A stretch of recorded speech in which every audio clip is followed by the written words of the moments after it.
Good morning, everyone, or good afternoon, or good evening. Pete Pardo here from Sea of Tranquility. Welcome to another edition of Favorite Live Album by Year. We have arrived at 1973.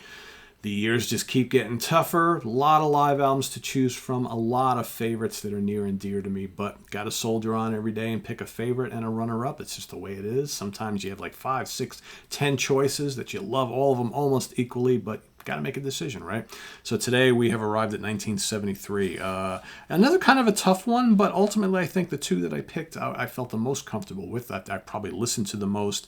I probably have the most history with, and I think both are really good, fleshed out, full live albums. There were a couple of other potential choices that I ultimately didn't go with because they're kind of short, right? And sometimes in the 70s, we got a lot of these great live albums that were just a single album set, like 45 minutes long. Well, where's the rest of it, right? And as great as that, what you got is, it's like you want more. I think the two I chose, they're good. They're fleshed out. They're full live albums, and I think that's why I picked these two over a couple of others that I really love a lot. But ultimately, it came down to which ones do I get a little bit more of? It's like almost like it represents a full show.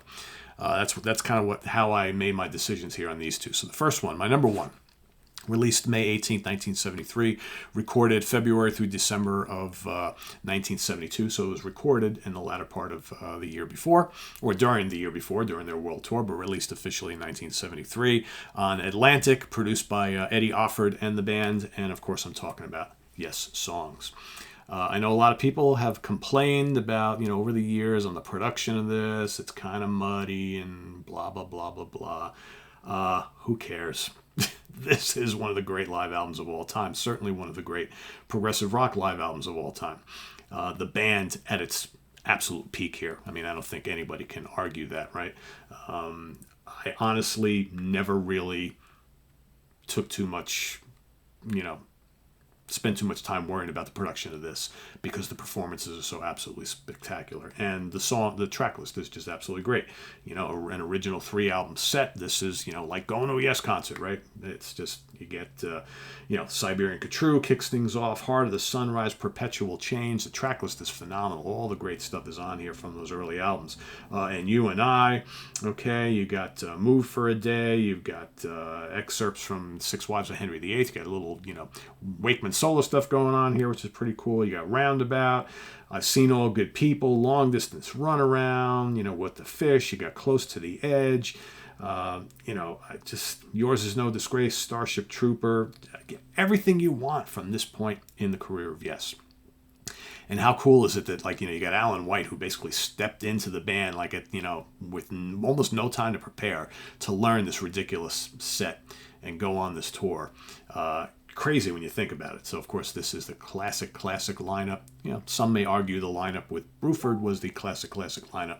But, this has got Steve Howe, John Anderson, Rick Wakeman, Chris Squire, Alan White. Okay, here you've got the entire Close to the Edge album played, plus a lot of great stuff from the couple albums that came before. Just masterful. And you got the great, Roger Dean artwork. I don't know. I just, like I said, I've always thought this album is just simply amazing. Don't really care that the production maybe not the most sparklingly clean sounding album you're ever going to hear. This artwork is it's off the charts great, right? Look at this. Look at that. And if you're someone who owns the original LP, even better, right? But yeah, this was kind of a no-brainer for me. The number 2 was kind of tough. There's another great prog rock live album by a band that I adore, okay? It's kind of short, though, as great as it is, right? There's a jazz fusion live album that came out this year that is absolutely savage. It's kind of short, though. Ultimately, I went with a live album that for me is just a perfect live album representing pretty much an entire show from a band that I love to death. Released in the U.S. April 1973, May in the U.K., all right. Recorded January 26th from the Town Hall in Birmingham, England. Produced by Jerry Braun, released on Braun and Island Mercury in North America. Braun's Records, Island Mercury, North America. Of course, I'm talking about Uriah Heep. live. Okay, so this, of course, is the expanded set, but that's what the original album looked like, right? And like I said, expanded or not, the original is just absolutely amazing. It would have won even if this was the original, which I am talking about, the original. The original is great as it is. Quite frankly, this is one of those expanded sets where I don't really think the extra stuff they put on here really matters all that much. It still is a great live album. I do want to show you this because over here, actually. Yeah, this is just a tremendous, tremendous live album with so many raucous versions of some of their early classics. Of course, you know, you've got Sweet Lorraine and Sunrise kicking things off. You got Heavy Traveler in Time. Easy Living is terrific on here, fast-paced. You got July Morning, nice and expansive, great keyboard solo from Mr. Hensley. Tears in My Eyes. Gypsy is just thunderous on here. You got Circle of Hands, Look at Yourself, The Magician's Birthday, Love Machine, and then for me, the only throwaway on this album, and I don't know why so many bands of this era were doing that, is they would do these like rock and roll classics. We talked about on yesterday's episode how Deep Purple was playing Lucille in their sets around this time. You got Heep was doing, you know, this rock and roll medley.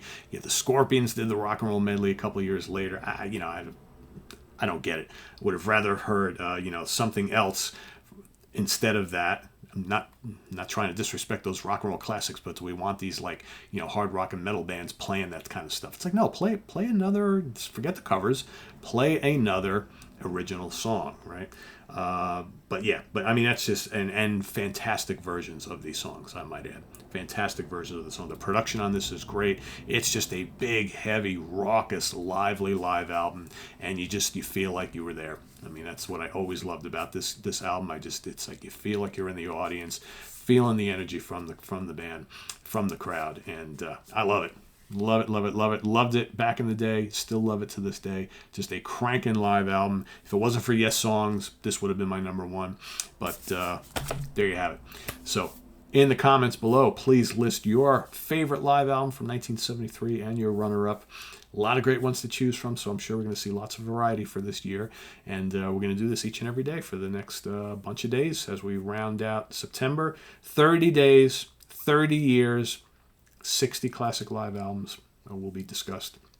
Thanks for watching. Visit us on the web at www.seaoftranquility.org. We're on Facebook, we're on Twitter, of course. We're here on YouTube all the damn time. Stay tuned for 1974 tomorrow morning, right? We've also got all sorts of programming happening this week, so make sure you check it out. Please subscribe if you haven't already. I know there's a ton of people who watch this channel who they watch but they don't subscribe, and they miss lots of stuff. So please click on that subscribe button, click on that notification bell so you get alerted every time we post a video. There is also a link to our Ko-Fi page if you want to make a channel donation to help us keep buying and accumulating more stuff to talk about here on the channel. We've got the link to our merch page, a lot of good Sea of Tranquility stuff for sale, and as well we've got the link to seaoftranquility.org, our webzine that has been on the internet for 20 years this year. It's our 20th anniversary. So thanks for watching. I am Pete Pardo. See you real soon. Take care. Bye-bye.